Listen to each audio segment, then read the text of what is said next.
नमस्कार साथियों, आप देख रहे हैं सीसी न्यूज। आज का हमारा विषय है रिजर्वेशन, आरक्षण।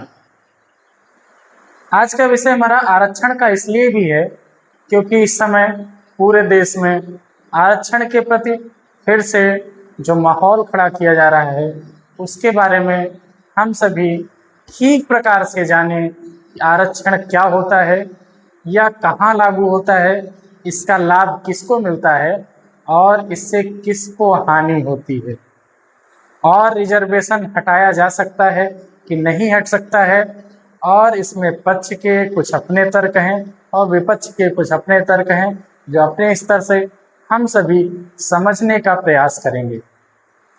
यह जो आरक्षण है यह हमको संविधान के माध्यम से दिया गया हुआ है।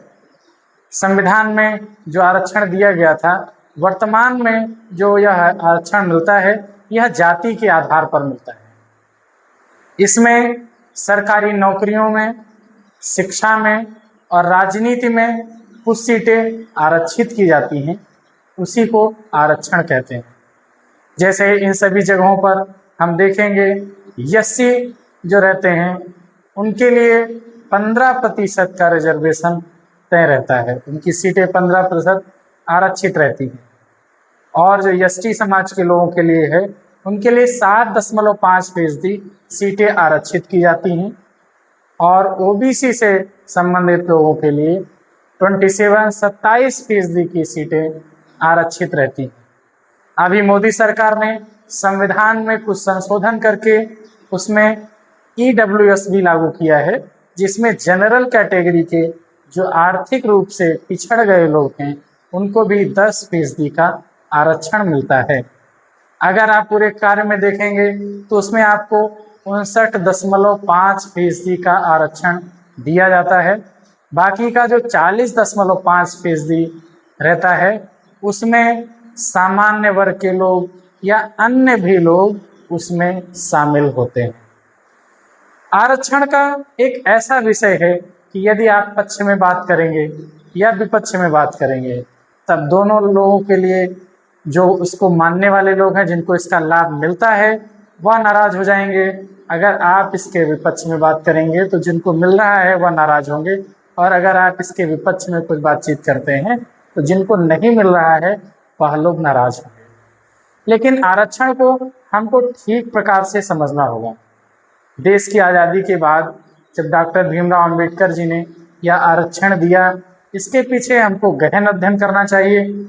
जो जाति के आधार पर पीछे छूट गए लोग हैं उनको एक प्रकार से एक साथ समतल लेवल में कैसे लाया जाए, इसके लिए उन्होंने आरक्षण का विषय रखा था। आरक्षण से जो आर्थिक रूप से या जो जाति के रूप से जिनको लगता था कि हम भी पढ़ाई में कभी भाग ले पाएंगे, उन लोगों को सोचते हुए डॉक्टर भीमराव अंबेडकर ने आरक्षण लागू किया था। अब इसमें दोनों पक्षों के अपना अपना मानना है कि आरक्षण क्यों हटना चाहिए। जो सामान्य वर्ग के लोग हैं उनका कहना है कि आरक्षण इसलिए हटना चाहिए क्योंकि शिक्षा में, राजनीति में और नौकरी में यदि योग्य लोग लिए जाएंगे तभी वहाँ पर काम ठीक से हो सकता है। इसलिए हर जगह मेरिट के आधार पर लोगों की चयन प्रक्रिया होनी चाहिए। दूसरा ये भी पक्ष उठाते हैं कि जाति के आधार पर आरक्षण नहीं होना चाहिए, या आर्थिक रूप से तंग लोगों के लिए आरक्षण यदि होता है तो ये भी ठीक हो सकता है कि यदि सामान्य वर्ग का कोई व्यक्ति है, आर्थिक रूप से वह काफ़ी पीछे छूट गया है, उसको आरक्षण का लाभ मिले, और जो सभी समाज के लोग जो आर्थिक रूप से पिछड़े हैं उनको अगर आरक्षण का लाभ मिलता है तो वह सही जगह पर आरक्षण काम करता है।